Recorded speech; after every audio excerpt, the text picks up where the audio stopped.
and social slime, they don't matter, genocide. Sick from water, sick from air, making money, they don't care. Caesar shit, force of air, fuck them back, it's only for they bomb. They shoot, they kill, they massacre, rape, they burn the kids. No one lives countries, lie to your face, fight and die, 'cause God forgives.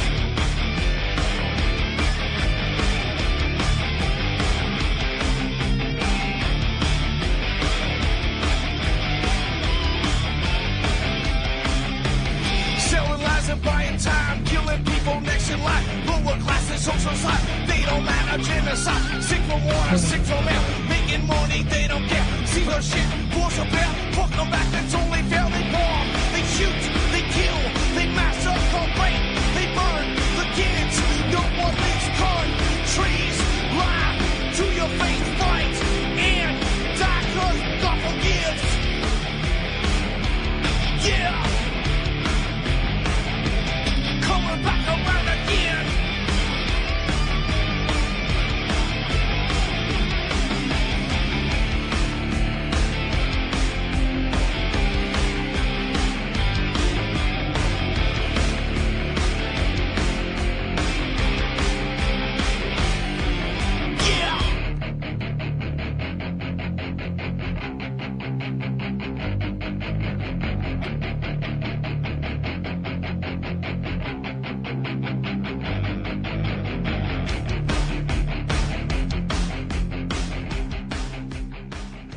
Welcome to the show. I'm your host. This is Rock the Boat Radio right here on UCY.TV. It is. What is it? It is the 9th of August, 2016. And I'm going to put a link in later to a show that, or not a show, but a call that was made to the Canadian Competition Bureau, and I make a lot of calls to government myself, and people really got to make these calls. I mean, they really do got to make these calls, because if you don't make these calls, you really can't understand what you're dealing with. And excuse me. It's a very, very well done call, and it really explains you straight in the face that your government is no different than mafia, is no different than the Global Compact, is no different than the Good Old Boys Club. It is what it is, and the people are taken advantage of constantly. And I'm going to post that in a little bit later. Everybody needs to listen to it, I think. It's, like I said, it's a very well done call. There's two people there, advocacy people from the Competition Bureau. And the Competition Bureau really is just a gatekeeper, really. But what they basically say in there, because the problem is, you see, government is all about restricting competition, because the government is a business, and they don't like competition, and they have the power to stifle competition, and they seemingly always use the same reason to stifle competition, and that reason always seems to be the word safety. Now, when I called the Ministry of Corrections and Safety, I've called them a few times when I was trying to track down who polices the police, and that all ended up the police. That's why the police can get away with kicking the snot out of an old man, an old woman, or a kid, or tasering the snot, or killing somebody, and seemingly always walk. They police the police, and the police protect the government, which is a company, which is the strong arm part of the mafia. So you don't have law, you got legal and the force of law. Okay? So the color and force of. So they make up their rules and regulations. They tell you it's law, and if you don't like it, well, they just have to have some heavily armed goomers there to force you to submit. And if that don't sound like mafia do, I don't know what is. So you can look at your president, your prime minister as the Don, I suppose, and the rest are the people that work for them. So, anyways, that's what they do with the competition. You know, they first of all make things illegal until they position themselves to the point where they can get a monopoly on the situation, which creates a cash flow for them and takes away any possibility of anybody else making a cash flow from it. There's a couple of really good examples are the liquor.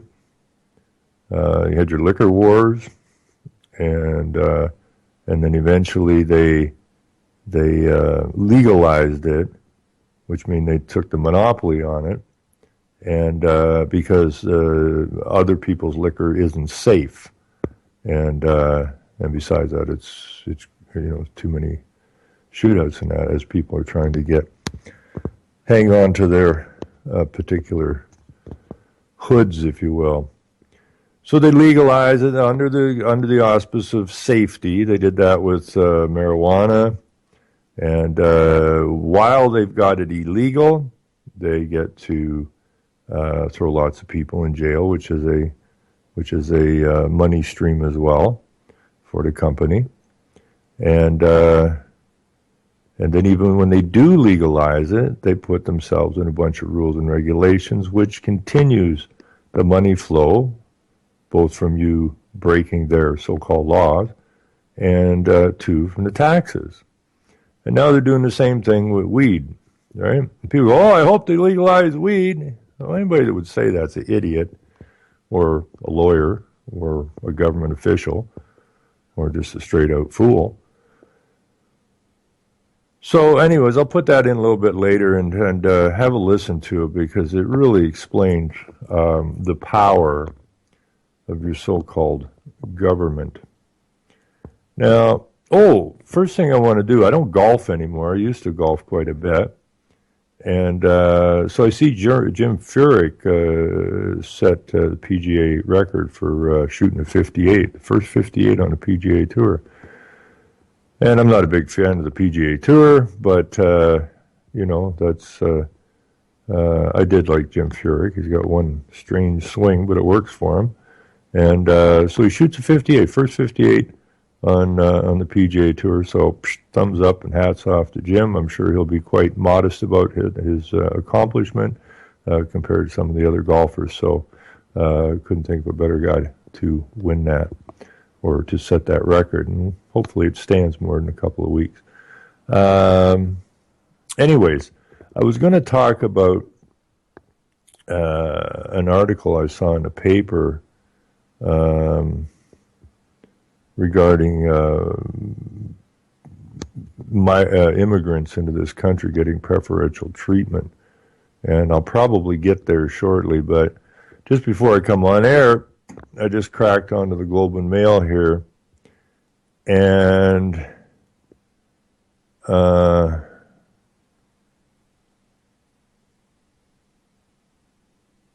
see a notice here that Ottawa opens arms to Chinese students, tourists, and workers.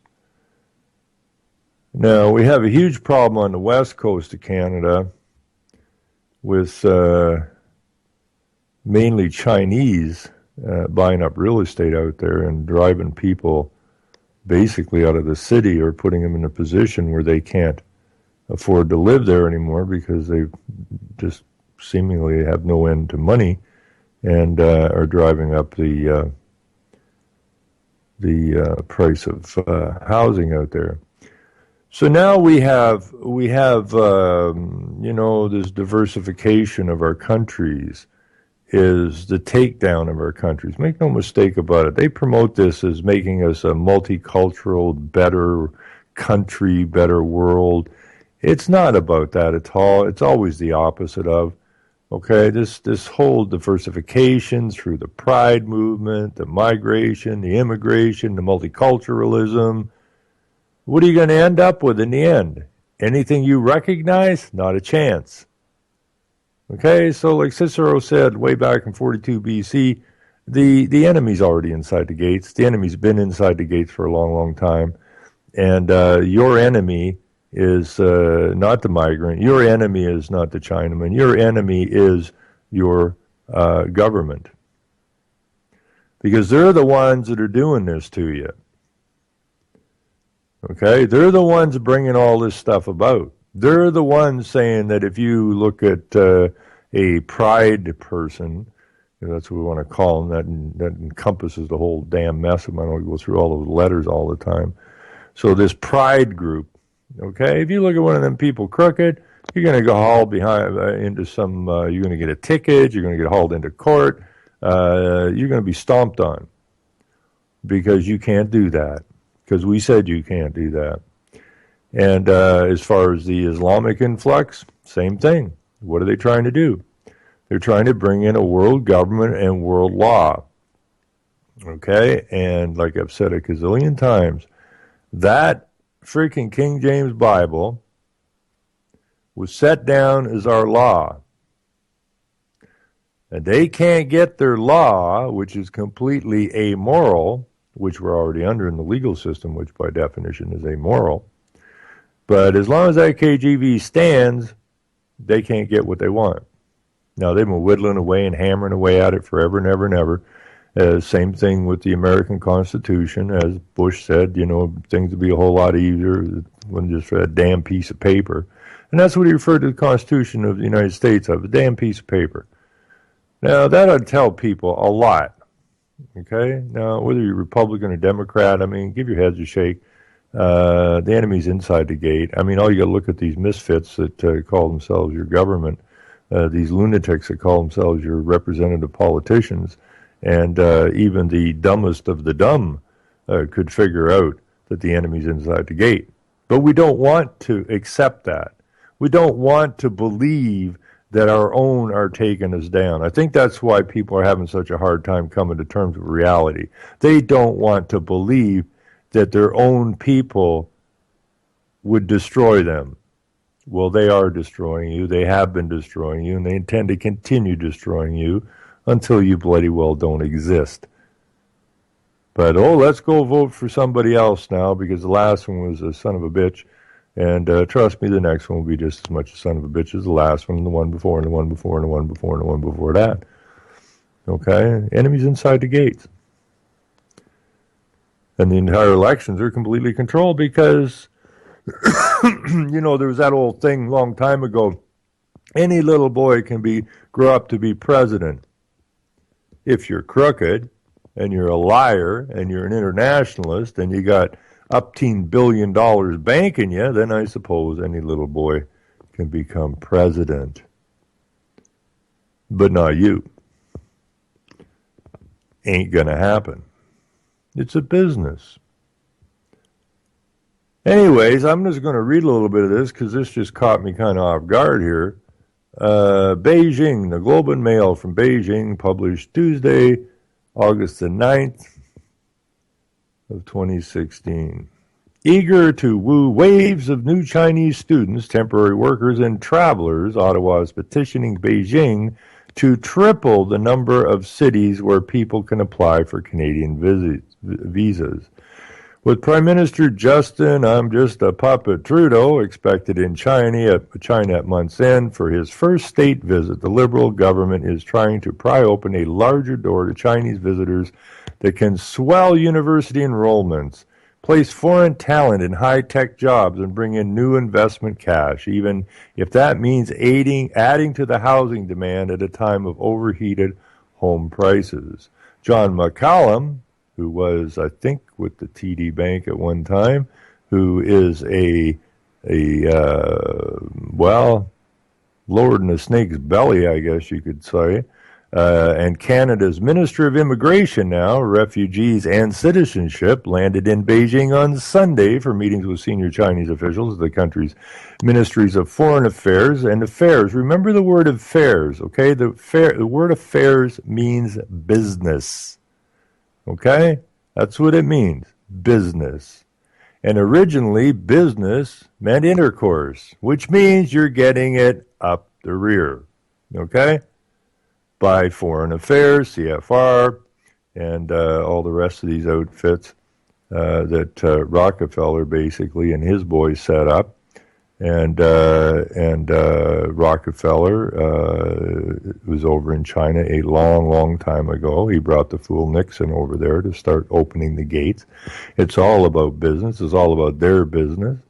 And Rockefeller's bum boy Morris Strong said, nobody can compete with us, referring to China, because we have the lowest labor cost on the planet.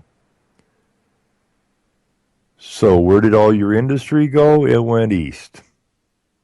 Who's burning your coal and your oil in that? The East. Why? To fuel up the factories.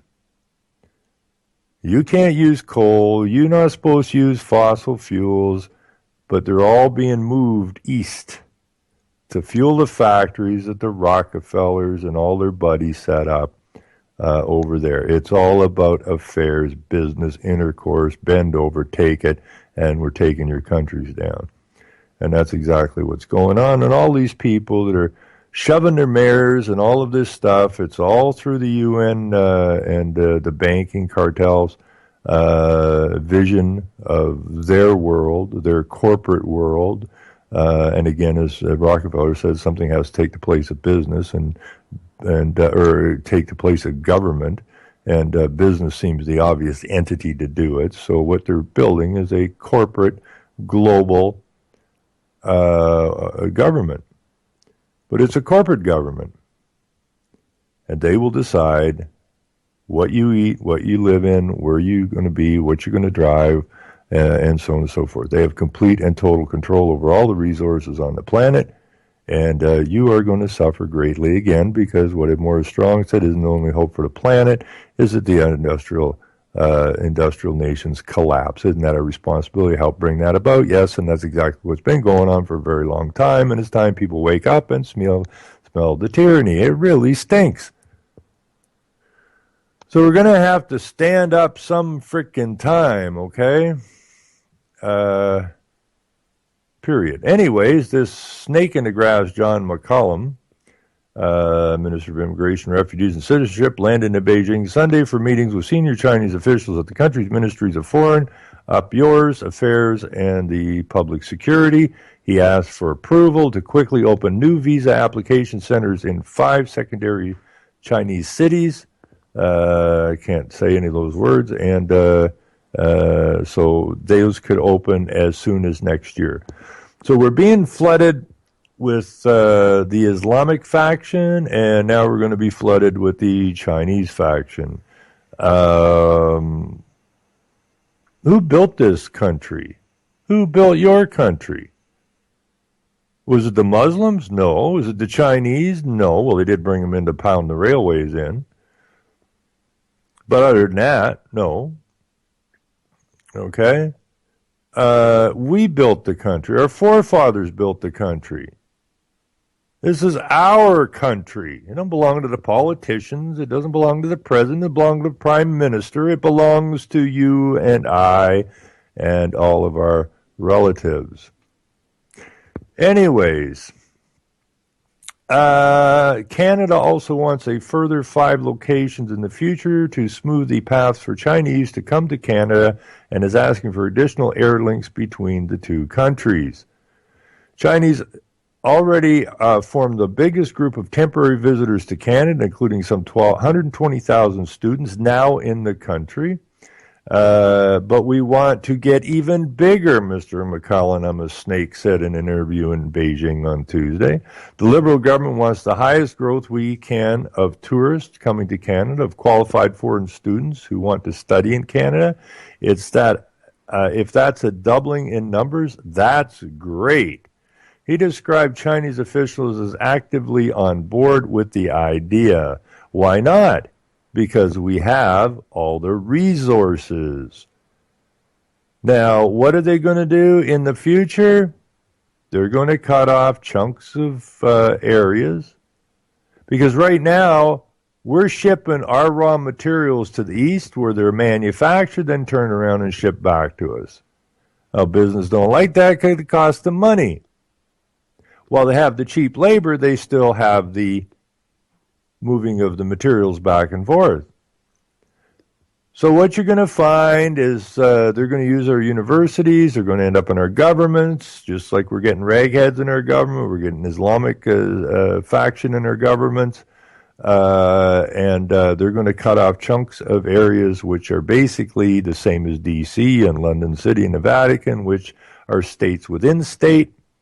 And they will bring in these workers, and they are going to pay them way less. Okay? And they're going to, instead of shipping the raw materials to the east and then manufacturing and shipping them back, they're going to ship them right where they're going to produce the products right where the materials are. The raw materials are. Only, of course, business can't afford your wages. So we'll bring in the Chinese workers, and they'll work in the slave camps just like they do in China. Okay? And so there will be manufacturing in your lands again, but it won't be your manufacturing, and it won't benefit you. Okay? Now, after that, the corporations are going to set up, which they're already pushing, the guaranteed basic income. That's for us, because we ain't going to have no real jobs.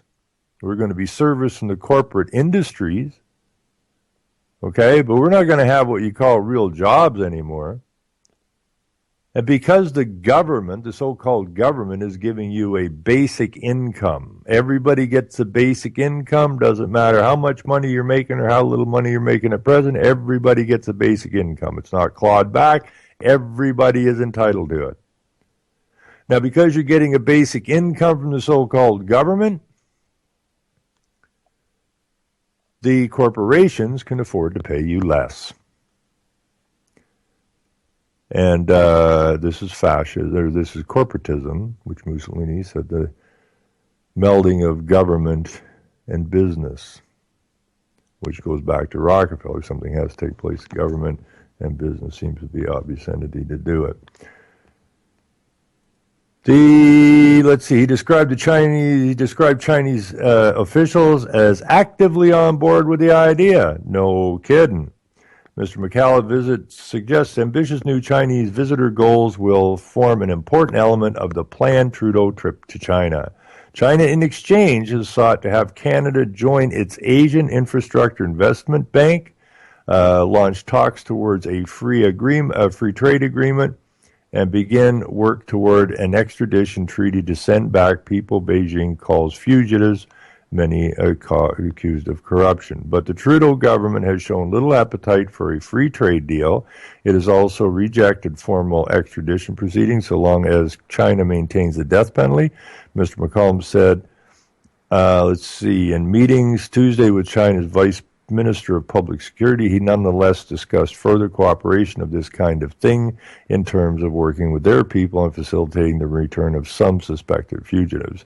The same ministry is responsible for approving new visa application centers, which Canada wants ahead of a 2018 biometric deadline that will require visitors to apply in person. That means you have to fan out across the country, McCallum said.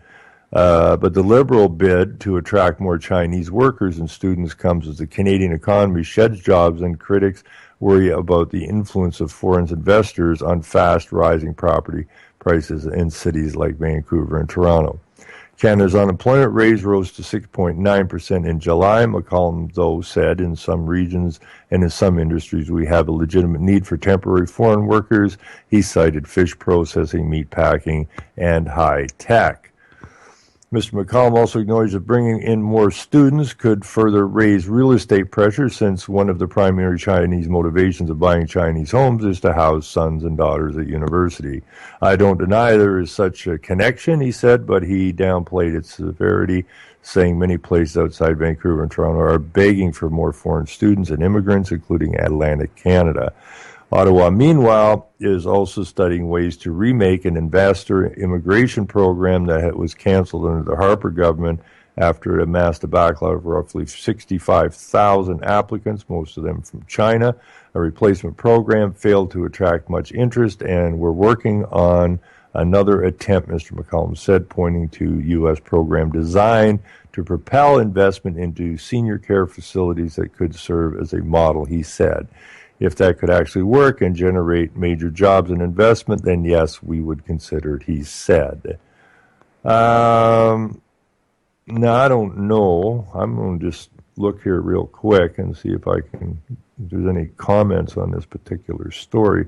We are frickin' well being invaded. And as Cicero said, an army at the gates is less formidable, because you know what the hell you're looking at. They raise their flag. You know what you're looking at.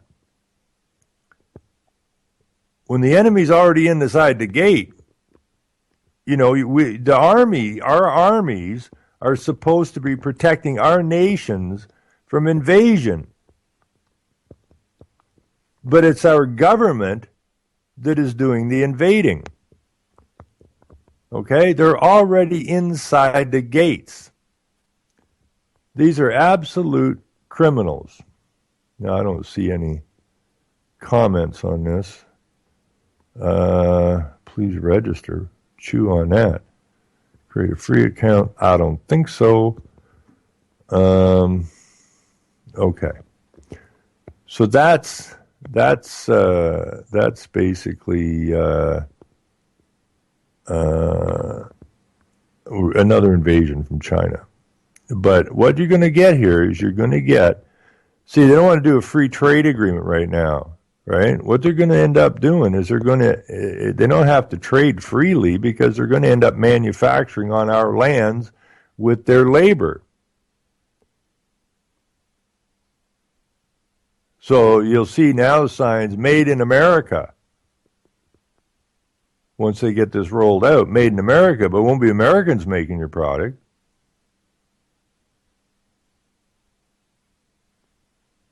Like, they're going to move into our untapped resource base areas. You're going to be moved out of those areas and into high density cities. And you won't even know what the hell's going on out there in the hinterland, because you're not going to be allowed out there. Okay, those areas are going to be completely off limits to you, even though it's your country.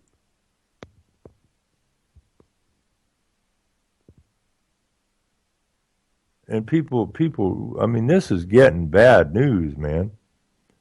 I know that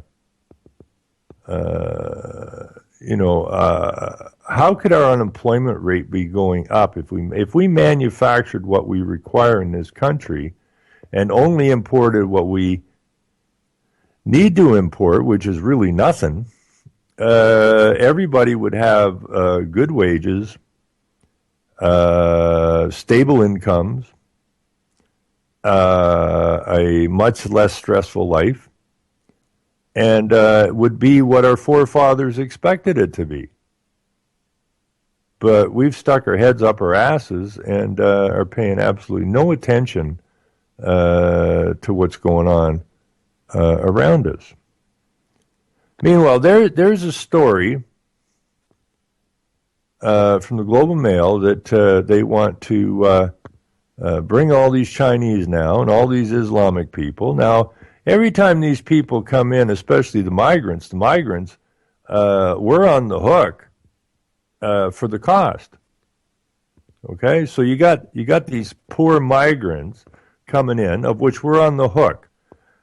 These migrants are making a better living being paid by the government than an awful pile of people working in this nation. Now, we go to the other side of this, which is bad news because my computer's hanging bad right now, and I don't know why. I can't even get this to scroll. What? Why is that hung so bad? I'm going to have to knock this down. I was going to have to close down my browser here and reload it because it's hung so bad. A breakpoint has been reached. Okay. Let's try and load this up again. So anyways, the point of this is that we're being invaded from every angle, everywhere. We're being bled dry. Meanwhile, we have massive immigration into all of our Western countries. We have more and more people all the time ending up on the street. Our people ending up on the street, living in cars. I mean, you got families living in cars now, for crying out loud. Do you see anybody reaching out and helping those people out? Hell no. But if you're a migrant, and this is what kills me, so many of these migrants are being sponsored in here by churches. The same churches that walk by the veterans on the street, that will walk by the homeless in a car or a van or a tent city. But we want to diversify. We want to be multicultural. And we want to help the poor migrants. But we won't help our own people. That just makes me want to throw up. So anyways, we're going to bring all these Chinese in. We're bringing all these Islamic people in and everybody else. But meanwhile, shelter system bracing for a tidal wave, says Fiorto, who looks after one of these shelters. Improvements to the shelter system, and this is ironic as hell, the government improvements to the shelter system have made life harder for those who need a bed. Well, that sounds reasonable. Bob Duff runs St. Simon's Men's Shelter on Bloor Street, just around the corner from Shelburne. Good place, thoughtful staff, decent grub, kept as clean as possible, and full every freaking night. Guess what it says? It is not just full, but overcrowded, and so are all the other shelters full. The system resembles a pillowcase stuffed with a hockey stick, a microwave oven, a beach ball, and some boxes of used books. Nothing fits. You can't get any more in, and all things are sticking out. I can't tell you the rest of the story without some numbers, or rather, Bob can't. He began with a reminder. In 2013, Council passed a resolution that 9% capacity would be considered full. I remember that resolution, great, humane, and thoughtful, and a benchmark to guide us and spur us into making improvements. Well, how's it working? Well, Bob said across the shelter system, here are the numbers for yesterday. We're at 95% capacity for men and women. Or for men. For women, it's 98%. Co-ed is 92%. And for families, shelters, it is 100%. How'd that happen? Well, in part because Seton House, our biggest and most progressive shelter, is losing beds as a result of the St. George Street redevelopment. Those beds have yet to be replaced, which puts pressure on existing shelters like St. Simon's. Bob said last night, in the best weather, we're 96% capacity. It's going to get worse because we also have new shelter standards. Those standards are intended to improve condition in shelters, but they also mean places like St. Simon's are going to lose some beds. Why? Some of the top bunks at St. Simon's are too close to the ceiling, Bob said. You need 3.5 feet clearance. It looks like we're going to lose 12 beds. Where do those 12 guys go? Well, maybe down into the ravines or under the bridges, the back alleys. May be fine right now, but winter's coming. Here's the upshot. We're making the system better, but that making life worse for the homeless. What will the losses mean for St. Simon's, Bob said. Bob said we're cheap on the per diem scale. we get $52 a bed. If we lose 12 beds, our operation loses $240,000 a year, and he's already running on a shoestring.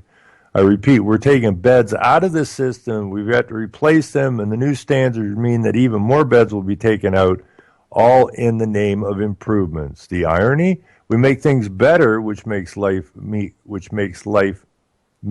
will get worse for the men, women, and children on the street. Can't Bob do what other shelter supervisors do and be creative?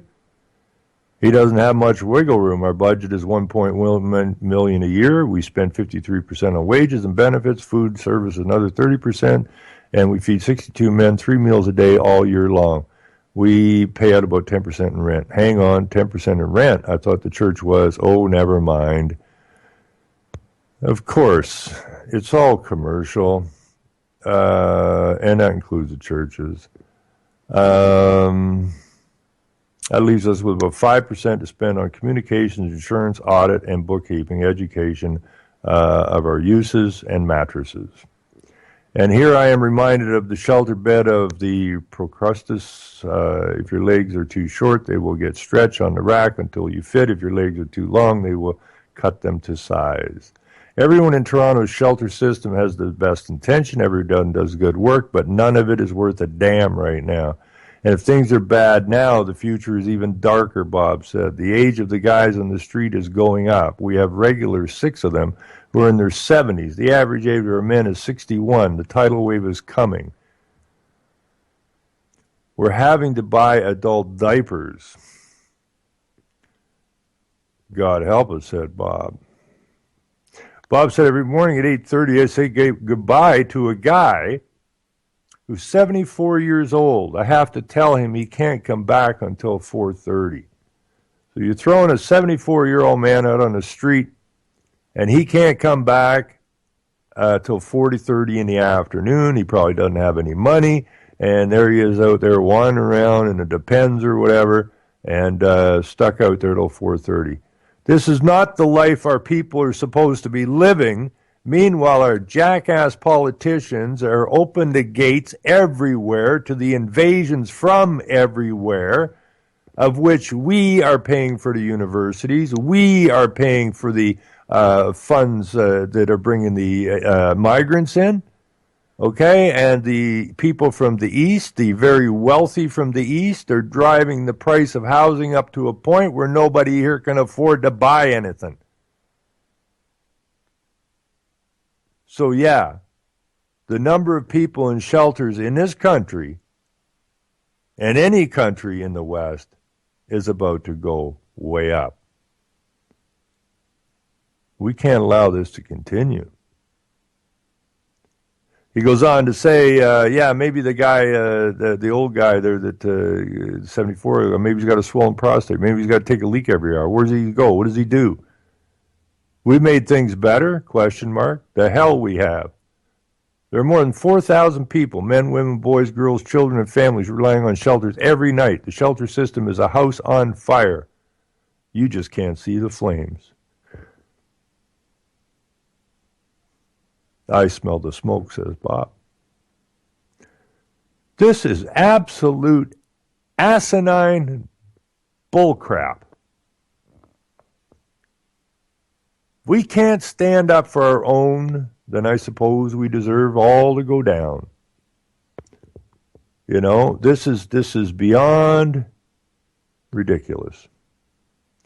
Now I'm going to take one more shot at this. Mississauga drunk driving case dropped after man not given Punjabi interpreter. And it says this is disrespectful to the diverse community in which this court operates. The judge said that. A Brampton judge has dismissed an impaired driving charge against a man who was not given access to a Punjabi interpreter when he spoke with a lawyer following his arrest, which violated his right to counsel. Now, we have 2 languages, recognized languages in this country. One is English and one is French. It ain't Punjabi.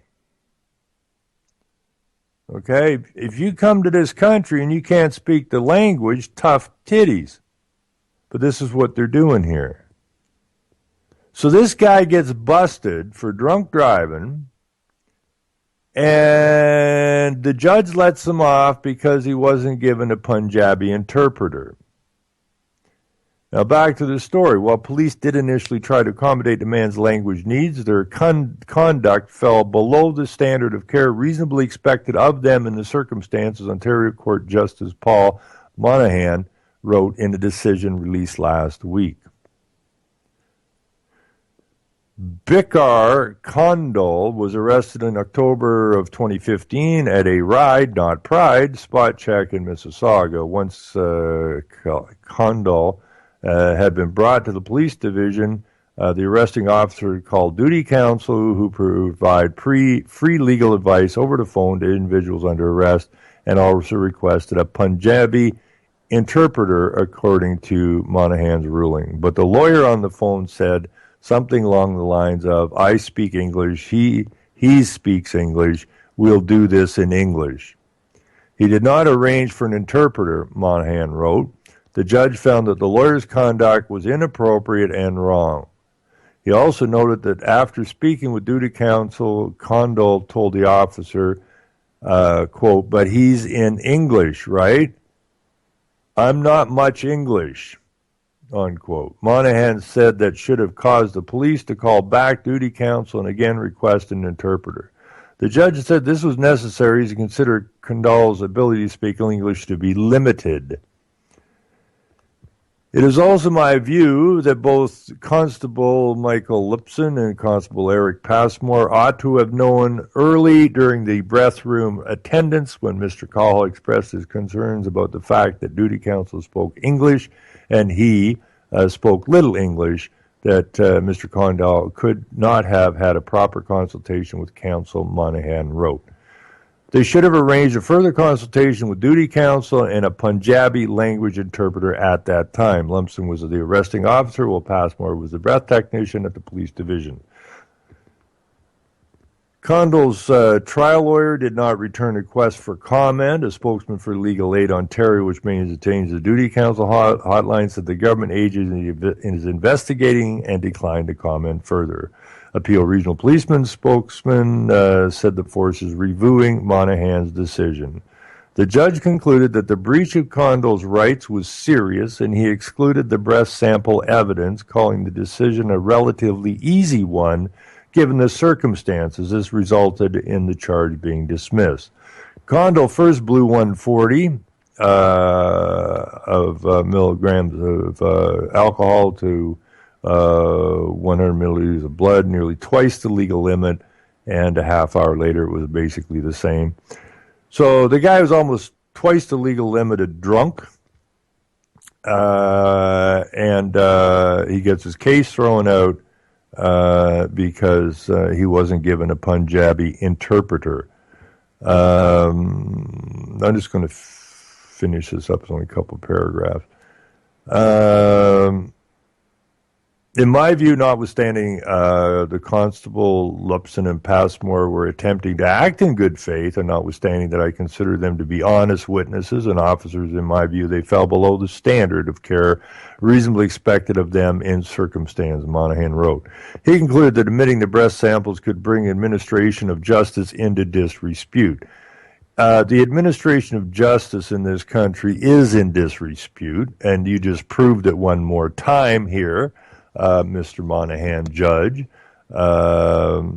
It would give the court stamp of approval to a failure to respect the obvious and important language needs and rights to counsel of a detained person, and it would be disrespectful to the diverse community in which this court operates. Now, Brampton, Ontario, I hadn't been there in years. Now, we went down to see Alex down there. A very bright young gentleman who were still trying to get a paper together. Got too many things on the go, no money left, but we'll hack away at it. And when I rolled into Brampton this time, it was like I was in a different frickin' country. I mean, totally different country. It was like the white people were the tourists or the white people were the immigrants, not vice versa. I mean, this city has been completely and totally taken over. Now, this guy blows over. He's almost twice the legal limit of being drunk. And what that has to do with language is beyond me. Blow in, you're drunker than a fish. You're busted. It's pretty simple. No. We have to give this diverse community special rights. Okay? So now anyone in Brampton has to say if they get pulled over for any crime is speak so good English. So we better toss and you didn't do what you're supposed to do, which is kiss my ass, then I get my charges thrown out. The decision comes about 3 weeks after a different judge at the same courthouse criticized Peel Regional Police officer who didn't immediately return a man's turban following his arrest. That violation resulted in the man's impaired driving charge being tossed and prompted Peel Regional Police Chief Jennifer Evans to order an internal review. The reality is that when someone is in custody, they're at the mercy of the police, and it means police have to do their jobs properly, including making reasonable efforts to facilitate access to counsel, said criminal defense lawyer Daniel Brown, who was not involved in the Condell case. Putting somebody with limited English in touch with an English-speaking duty counselor is failing in that regard. The Condell matter is at least the second case in a little over a year in which Legal Aid Ontario Duty Counsel Hotline has come under judicial scrutiny and led to a charge being dismissed. Toronto Judge Leslie Pringle acquitted a woman of impaired driving charges in May 2015 after Pringle found the duty counsel who spoke to the woman over the phone was yelling, rude, and angry with her, and that police should have thought of alternatives when it was clear she was having difficulty with her lawyer. Now, if you're a cop, you have every right to beat a black man or a white man or a black woman or a white woman or a black child or a white child, either to death or to within an inch of their life. And that's okay. That's police procedure. Okay, that's police. They can tase the shit out of you. They can rip your arms around. They can bust your leg. They do whatever the hell they want to you. But if you're wearing a turban, or if you're from an Islamic background, all of a sudden, we got to treat you people with kid gloves. Okay, or that's going to be tossed out of court. Now, I would suggest that anyone that gets a ticket from here on in claim that they are from, pick your planet, okay? Don't make it this one. Pick a planet, okay? And you don't speak the language. Then you need an interpreter. But there are no interpreters that speak the language from whatever planet you are. Now, I'm not into all this space cadet stuff, but pick a planet, okay? Make a planet up. No, don't make a planet up. There's lots of planets. Pick a planet. You're from Pluto, okay? And you don't speak Plutonian. So we can't communicate. So you're going to have to toss the charges. And I don't see how they can get around that. Okay? You just fell out of the sky from a different planet. And you don't speak the language, therefore you don't understand. Therefore, unless you get a proper interpreter, you're going to have to throw the charges out. And wear a funny little hat, too. So if they take your hat off, you can bitch about that as well. How ludicrous this stuff get. Now, I want to go back to the word diverse, okay, because it's important that we understand. Now, the language, now see, when we were in court, which we shouldn't have been there, we were falsely arrested, and same thing, I just tossed the phone down when I was talking to the duty counsel. The guy was a complete asshole. And tossed it down. And so because he was yelling and screaming and carrying on, we should have had our case dismissed too. But no, they dragged us through a year and a half of nonsense and a 3-day trial and intimidation. all the way through this. Crown had no chance of conviction after 3-day trial. Nothing, you know. I guess we're going to have to go and put our demand in for restoration. Anyways, they're always talking about diversity and diversity, and they called it there a couple times in that particular article I just read. It's a diverse community. Okay? And it comes from the word divers. Diverse is a spelling variant of divers. Okay? Divers, not alike. Separate, distinct, various. Different, various, singular, odd, exceptional, wretched, treacherous, perverse, turn different ways. And then it says to, under divers, to look up, see divert. And we have, in divert, we have to turn in different directions, blended, turn aside, to turn, okay? Which is basically the same thing as what the lawyers did, okay? It's to turn. Basically turn from one lord to another. That's what the lawyers did, okay? And that's where we came up with the legal system, okay? It's not law. This is all a big con game. Now, also under diversity, you see words, what do we got here? Wickedness, perversity, okay? So our diverse nations with the pride parades and that, I don't know what they do down in the States, but here in Canada it's like Pride Week all the time. Now we're having Pride Month, excuse me. It is wickedness and perversity. And whether you like it or not, folks, transgenderism, I mean, how perverse is that, right? You know, cut my parts on, grow some parts here.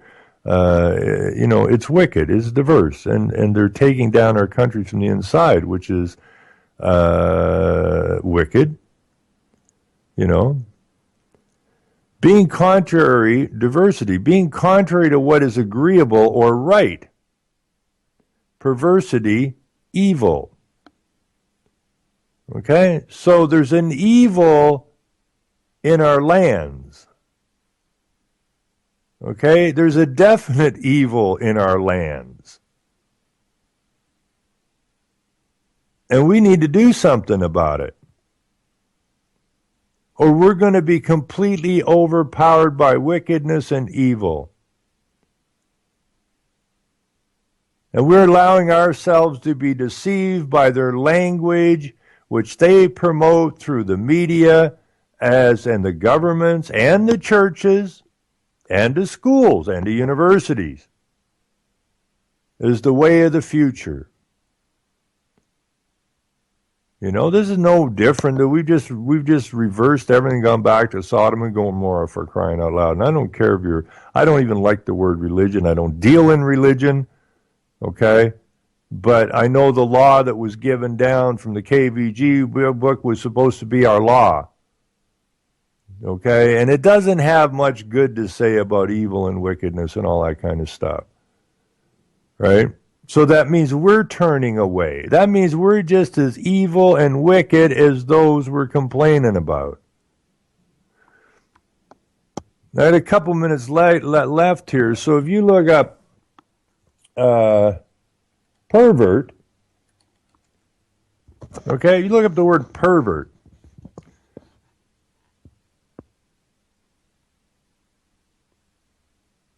A pervert, noun, one who has forsaken a doctrine or system regarded as true. Okay, that's the law of the King James Bible. Okay, as it says in our preamble to our Constitution, our charter up here in Canada, as far as a law in that. It says it is based, our Constitution, our Charter is based on the supremacy of God, on the principles and supremacy of God. This is what was regarded as true. This was supposed to be our system of law, okay? But it's been perverted because the lawyers turned to another law and created legal, which is not law. It's perverse law. It's perverted law. Pervert, to turn someone aside from a right religious belief to a false or erroneous one. Pervert, that's the verb. To turn someone aside from a right religious belief to a false or erroneous one. So we move from law to legal. They perverted the law because legal is color of law. Okay? It is not law. They perverted the law.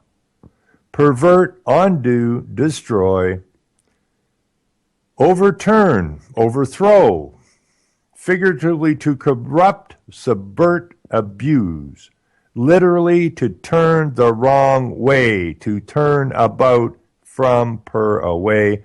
Okay, so why do they call the legal system an adversarial system? And why, when you look up adversary, does it say Satan? Because the law has been perverted. It is no longer the principles and supremacy of God.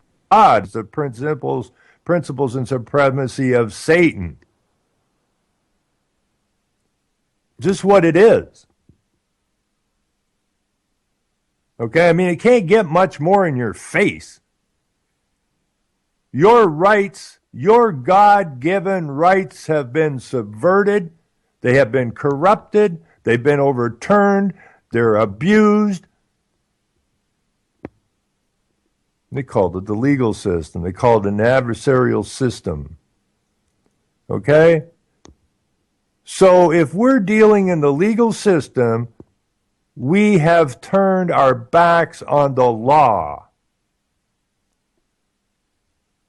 And I guess we get what we deserve, because in that Bible somewhere it said, let no man deceive you, or you shall be as cattle, chattel, slaves. We are cattle, we are chattel, and we are slaves. You can't get more simple than that. You can't get more simple than that. Now we're going to have to grow a spine. We're going to have to stand up to this garbage, or it's just going to get worse. And if you plan on turning to the government looking for help, when they're the ones who corrupted it, overturned it, overthrew it, subverted it, and abused you, well, then you have a mental problem. Perverted, turned from the right way. Look around. Does your country look like it's running in the right direction? I don't think so. Anyways, I think that's about it for today. Perverse, wicked, unnatural, degenerate, contrary. Okay? We've been suckered, folks. It's as simple as that. And we're going to have to deal with it here sooner or later, one way or the other. We got no choice. We need to deal with it. And anyways, that's the show for tonight. We'll be back to Thursday night to talk about. I know I haven't changed band. Been extremely tired and extremely busy, so everybody just grow the spine, keep your mind sharp, get sharper, and understand we have been on live feed. Okay, everybody have yourself a fantastic. It's only for they bomb, they shoot, they kill, they massacre, rape, they burn the kids. No one makes countries laugh to your face, fight and die, 'cause God forgives.